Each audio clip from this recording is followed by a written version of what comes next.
Et on va passer la parole à Oriana Spagnolo et Marie-Françoise Charles, qui sont toutes les deux instructrices de yoga. Alors, Oriana travaille pour le Brest International Group, le BIG, on connaît bien ici à l'Institut Jules Bordet. C'est une organisation de recherche internationale pour le cancer du sein qui est basée à Bruxelles. Elle s'occupe de la communication et de la récolte de fonds pour les études académiques. Et dans le privé, elle est professeure certifiée de yoga hatha, yin yoga et yoga restauratif.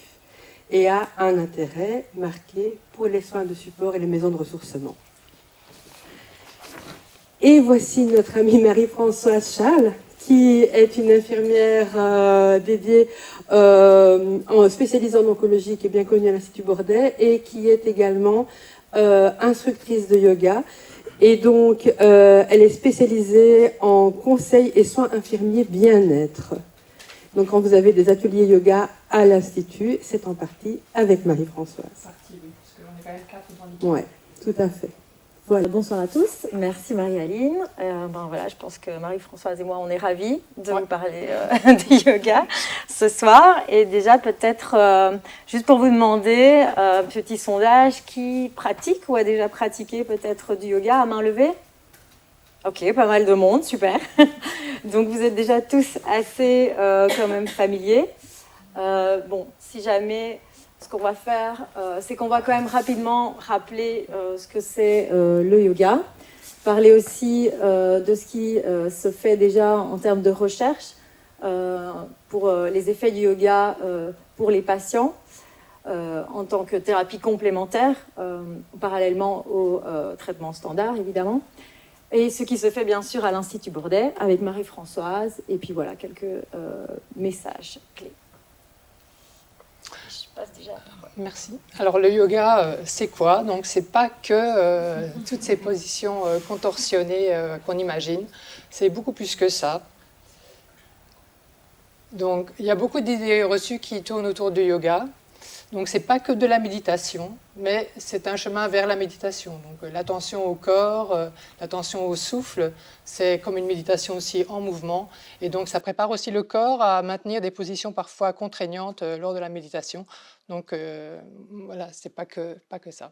Ce n'est pas non plus qu'une pratique calme. Donc depuis le transfert du yoga de l'Orient vers l'Occident le siècle passé et l'essor du culte de l'activité physique, il y a plein de différentes branches de yoga qui sont développées, qui vont de la pratique la plus statique jusqu'à la pratique la plus dynamique, comme les flows ou les vinyasas.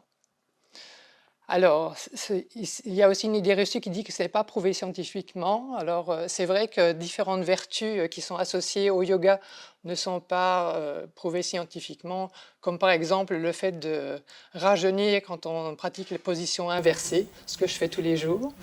Mais vous verrez que la science s'intéresse de plus en plus au yoga, parce qu'il y a beaucoup d'effets bénéfiques liés. Alors, une autre idée aussi, ce n'est pas compatible avec le traitement médical. Bien sûr que si, ça peut tout à fait être compatible du moment que la pratique soit adaptée à la personne, respecte ses besoins et soit encadrée par quelqu'un qui justement respecte les besoins de la personne. Alors, le yoga réservé aux personnes souples, pas du tout. Le yoga peut être justement une méthode d'entraîner sa souplesse ou de maintenir sa souplesse. Et voilà. Alors, le yoga, c'est donc pas toutes ces idées reçues, mais c'est surtout un art de vivre, en fait, qui est basé sur une philosophie dont les textes remontent à Patanjali, qui a énoncé des différents principes éthiques, comme la non-violence, par exemple, ou des principes de respect de la personne, etc. Ce qui va nous intéresser ici, dans cet art de vivre, ce sont les postures physiques, donc les asanas, les exercices de contrôle du souffle, ce qu'on appelle dans le jargon yogique le pranayama, et puis finalement les pratiques de concentration et de méditation. Alors un des principes majeurs de la philosophie du yoga, c'est que le yoga, c'est l'arrêt des fluctuations du mental. Alors, Oui. je te passe là. Merci. Donc on peut dire que le yoga, moi j'aime bien le diviser en deux grandes catégories. Il y a toute une série de yogas qui sont plus dynamiques. C'est le cas du yoga du hatha, le yoga traditionnel où on reste dans des postures pendant plusieurs respirations, des flows, vinyasa, le ashtanga si certains connaissent. Donc on va vraiment travailler sur le renforcement musculaire, sur la souplesse, sur l'équilibre. On va faire des exercices de respiration qui sont plutôt énergisants. Et puis il y a une série de yogas qui sont des yogas un peu plus lents, plus introspectifs. Et c'est le cas du yin, par exemple, yoga, où on va rester dans des pauses de 3 à 5 minutes. Et là, on ne veut pas travailler sur les muscles, on veut plutôt travailler sur les tissus plus profonds comme les ligaments, les tendons, les articulations. Un autre exemple, c'est le yoga aussi restauratif. Là, on reste dans des pauses pendant de 10 à 25 minutes. Je vais vous en parler plus tard. Et donc, ces yogas plus lents, l'objectif, c'est vraiment la relaxation profonde, la détente, le relâchement des tensions et favoriser une certaine aussi introspection, un retour à soi, vraiment une connexion à soi. Alors, lequel suggérer ? Ça dépend de plusieurs choses. Déjà, je pense qu'on peut combiner aussi dans une séance de yoga, avoir à la fois des mouvements physiques et puis terminer par une pratique un peu plus lente. Mais ça dépend évidemment de la santé physique, de la mobilité de la personne. Ça dépend de la santé émotionnelle aussi, de l'objectif qu'on recherche. Si on recherche plutôt à travailler sur la mobilité de la personne ou si on recherche vraiment à travailler sur une relaxation profonde du corps et de l'esprit. Puis ça va dépendre de la durée et de la fréquence des séances que l'on offre. Et enfin, du matériel disponible. Donc, on travaille beaucoup en yoga avec des briques de yoga, des coussins, des couvertures. Le yoga restauratif, par exemple, demande beaucoup de matériel. Donc, ça dépend un peu ce qu'il y a à disposition. En tous les cas, ce qui est super important de noter, c'est que le yoga, c'est une pratique personnalisée. Donc, le professeur de yoga va toujours donner plusieurs options. Et c'est pas la personne qui doit s'adapter à une posture de yoga. C'est vraiment plutôt le yoga qui va s'adapter à la morphologie de la personne. Donc, on a un effet commun qui est recherché. Par exemple, ici, c'est un exercice de yin yoga où on va essayer d'apporter une certaine tension sur les tissus profonds qui sont à l'intérieur des cuisses. Et le professeur va proposer une posture et puis 2 options. Voilà, à la personne de choisir ce qui fonctionnera pour elle à ce moment-là, selon ses possibilités physiques, selon son état d'esprit aussi. Donc c'est une pratique personnalisée, bienveillante. Ça, c'est vraiment important. Et du coup, vu qu'elle est personnalisée, c'est aussi une pratique qui est accessible à un grand nombre de personnes et très accessible, du coup, aussi aux patients. Et comme exemple, j'ai pris ici le yoga restauratif, parce que pour moi, c'est vraiment la pratique de yoga la plus accessible, sans contre-indication, puisqu'ici, le but, donc, c'est la relaxation profonde. On recherche un repos complet du corps. Donc, on va tenir dans une posture, comme vous voyez ici, pendant 10 à 25 minutes. Le corps est complètement immobile, complètement soutenu par des couvertures et des coussins qu'on va adapter en fonction de la personne. L'idée, c'est de vraiment favoriser un relâchement complet du corps pour que la personne puisse vraiment se relaxer profondément ça va vraiment aider à réguler le système nerveux de la personne. En fait, c'est une pratique qui est vraiment idéale en cas de trauma physique ou mental. Il arrive que on n'a pas la possibilité de faire des exercices physiques du yoga traditionnel. Et aussi par rapport à un choc peut-être, il arrive que même mentalement on ne soit pas prêt à refaire des exercices qu'on ferait d'habitude. Ici on se laisse porter. Et simplement aussi pour tout un chacun, moi j'ai expérimenté le yoga restauratif, c'est vraiment bénéfique puisqu'on est tous soumis à un stress, je pense, chronique. Notre système nerveux est constamment, je pense, en alerte. On active beaucoup plus le système nerveux sympathique, celui de la fuite, du combat, que le système nerveux parasympathique qui est responsable de la relaxation et de la détente. Et ce type de pratique va nous aider à régulariser un petit peu ça, à apporter un meilleur équilibre du système nerveux, à favoriser la détente et la relaxation. Et donc, vous l'avez compris, en fait, le yoga, c'est vraiment un ensemble d'outils qui peuvent être très intéressants à proposer aux patients. Je pense que Marie-Françoise, non, vas-y, vous expliquer. Oui, donc les 3 outils intéressants qu'on va rechercher, donc c'est donc les mouvements, les asanas, la respiration, le pranayama et la méditation.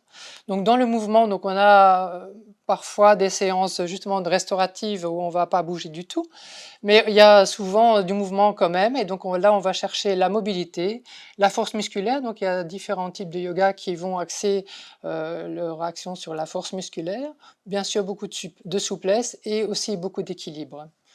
Donc tout ça, ça nous entraîne vers qu'est-ce que ça apporte aux patients? Ça apporte déjà une conscience du corps, donc une reconnexion au corps.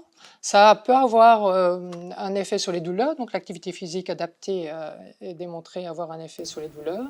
Ça redonnera confiance en soi et ça permet de relâcher des tensions. Tout ça donc dans le but d'arriver, enfin, dans l'objectif de gérer l'anxiété. Une autre manière de gérer l'anxiété, c'est par les exercices de respiration. Donc, on sait que le mental influe sur la respiration. Donc, si je suis très émotive, comme maintenant, ma respiration est assez rapide. Mais je sais aussi que si j'essaie de contrôler mon souffle, je vais pouvoir avoir un effet sur mon mental et donc permettre de réduire le stress, gérer ses émotions et son énergie. Si j'ai maîtrisé les techniques du souffle en période d'endormissement, je peux avoir une meilleure qualité du sommeil et de nouveau une manière de se reconnecter à soi, reconnecter à son corps pour peut-être moins d'anxiété.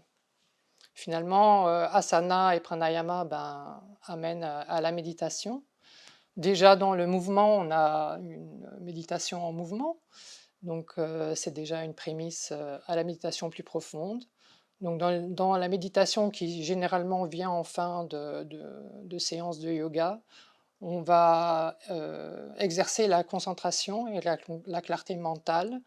On va essayer de se créer un espace de calme intérieur et de nouveau, c'est de nouveau une reconnexion à soi en essayant d'être présent dans le moment, comme vous avez expliqué dans la présentation précédente, et donc peut-être aussi d'avoir un effet positif sur l'anxiété.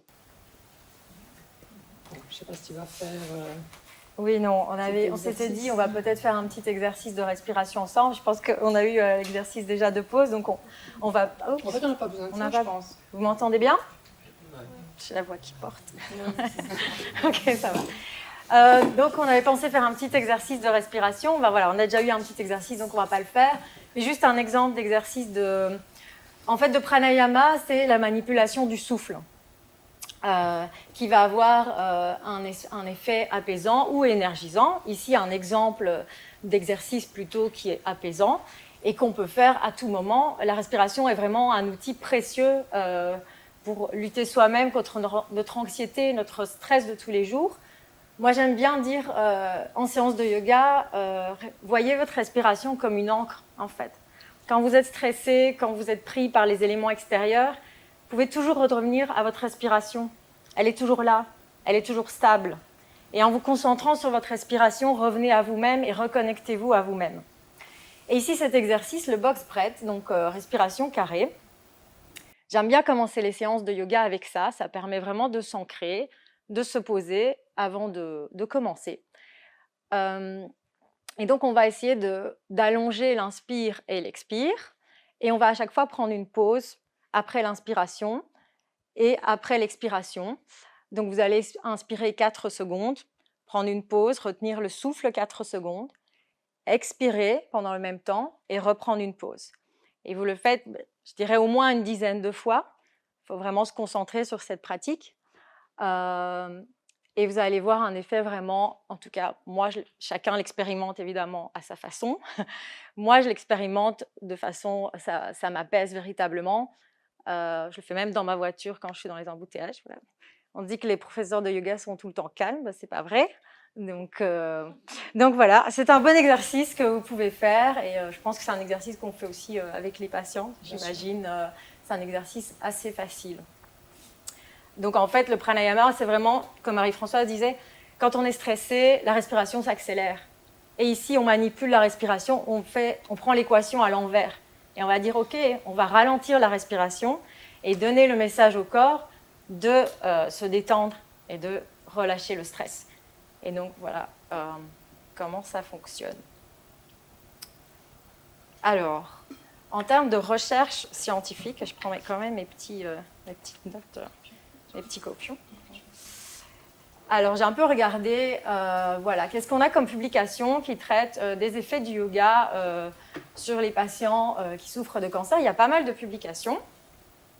Et j'ai vu qu'il y avait un intérêt grandissant, puisqu'avant les années 2000, il y avait moins de 10 publications, et qu'aujourd'hui, on en a environ 1000.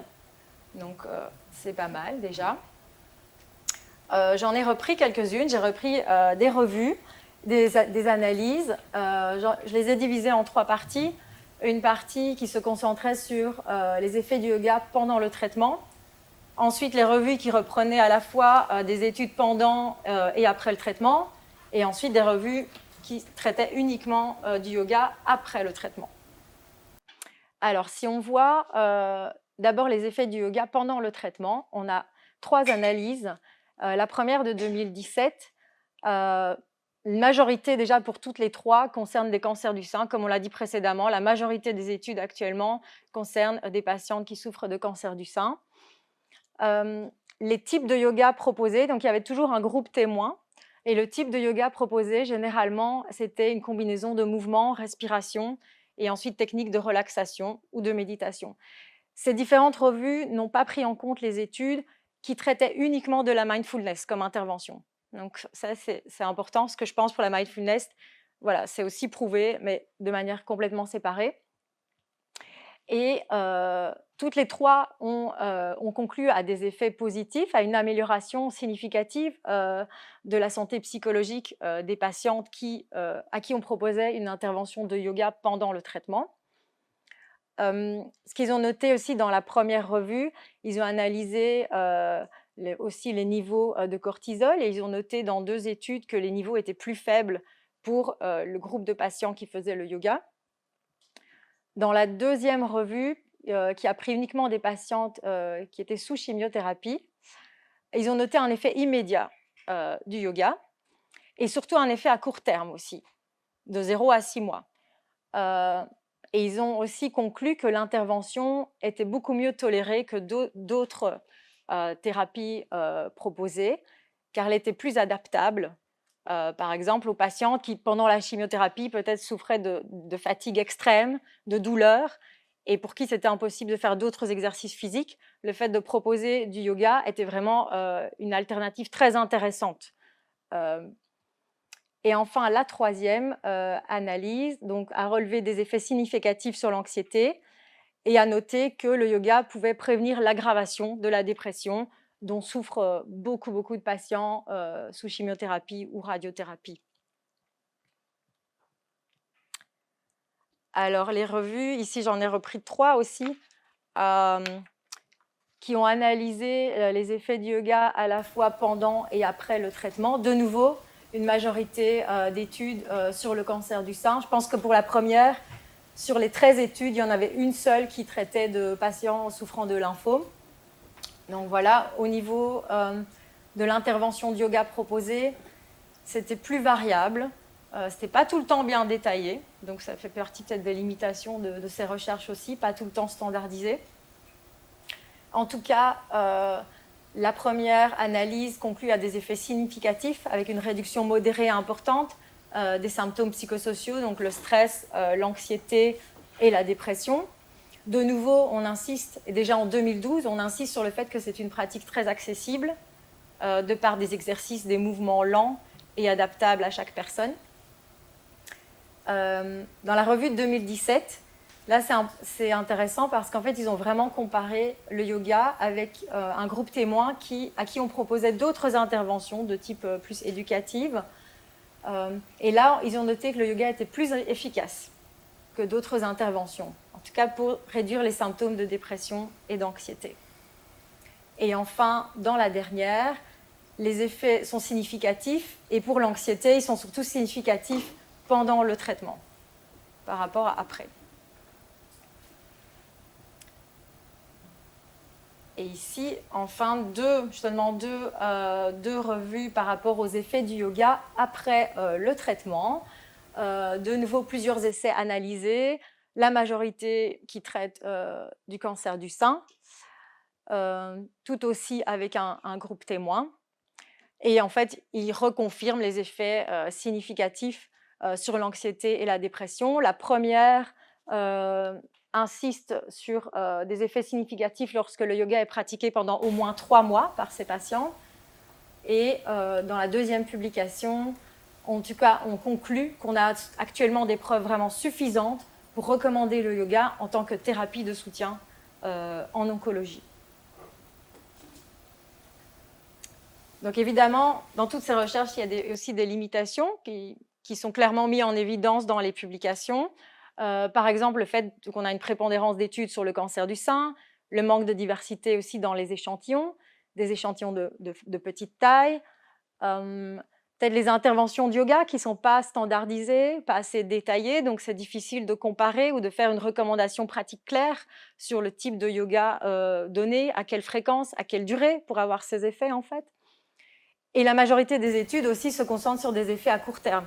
Il faudrait plus de recherche sur les effets à moyen et à long terme. Mais en tous les cas, je pense qu'on a des preuves quand même scientifiques à l'heure actuelle que les bénéfices du yoga sont supérieurs aux risques et ont des bénéfices significatifs pour les patients, que ce soit pendant et après le traitement. C'est surtout vrai pour le cancer du sein, puisque les études ont analysé majoritairement des patientes souffrant de cancer du sein, mais c'est une approche qui est non invasive, extrêmement bien tolérée, qui peut être personnalisée et donc accessible à un très grand nombre de patients. Donc, ça en fait une thérapie complémentaire très intéressante. Et d'ailleurs, on fait déjà des choses à l'Institut. Voilà ce qui se fait chez nous déjà. Donc, j'ai commencé à donner des cours de yoga dans le programme Restart.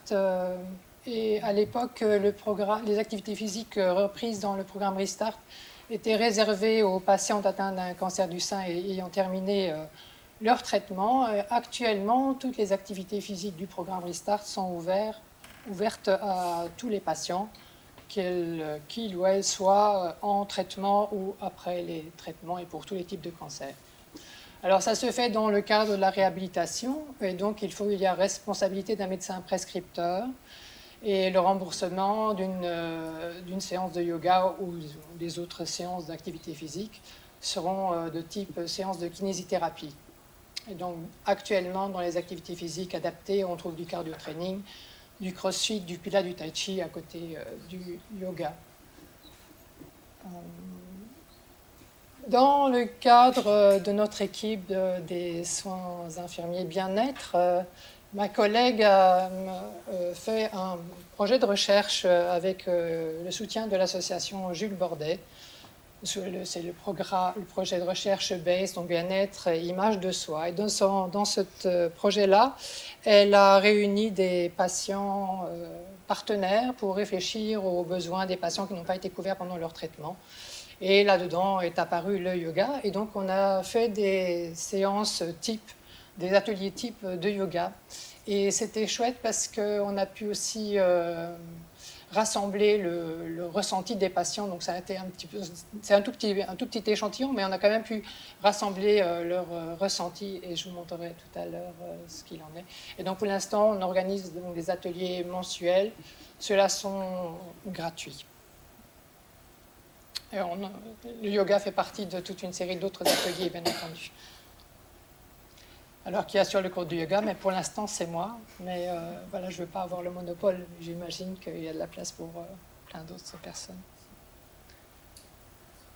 Alors, ce qu'en disent les patients, donc j'ai un peu essayé de rassembler les mots des patients en grandes catégories. Donc, apparaît bien sûr la détente, le lâcher-prise, le bien-être, le calme et la sérénité. Puis la respiration, une prise de conscience de la respiration et que ça peut avoir un effet bien profond. Bien sûr du mouvement, mais du mouvement dans l'écoute et du respect du corps, avec parfois aussi la gestion de la douleur qui est possible. Alors, du calme et de la sérénité, mais aussi de l'énergie et un certain dynamisme qui perdure même après la séance. Une découverte aussi, donc on a bien vu qu'il y avait plein de préjugés par rapport au yoga, donc des gens qui se sont dit, ben moi ça ne passait pas pour moi, mais ils sont quand même venus découvrir le yoga et voilà, comme c'était adapté à la personne et à la situation, c'était tout à fait possible. Donc un peu plus de confiance en soi, un peu plus d'estime de soi. Alors on a vu que les séances en groupe, ben, ça a beaucoup d'importance pour les patients. Donc les séances, bien sûr, se font en groupe, permettent des échanges et sont dans le cadre d'un accompagnement personnalisé. Et bien sûr, donc, le respect des limites, activités adaptées et ajustement et respect des besoins.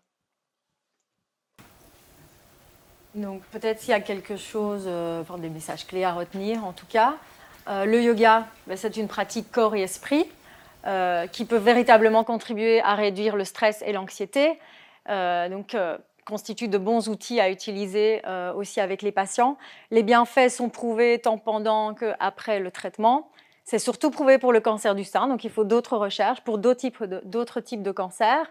D'autres recherches aussi pour donner des recommandations pratiques un peu plus claires sur le type de yoga, durée, fréquence d'intervention.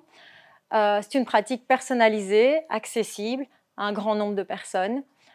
Et il est important de pratiquer le yoga dans un cadre sûr et sécurisant pour les patients et donc d'avoir des instructeurs qui sont formés au yoga, mais surtout formés aussi aux besoins oncologiques. Donc voilà, je pense que c'est plus ou moins ce que je retiendrai aujourd'hui. Merci beaucoup.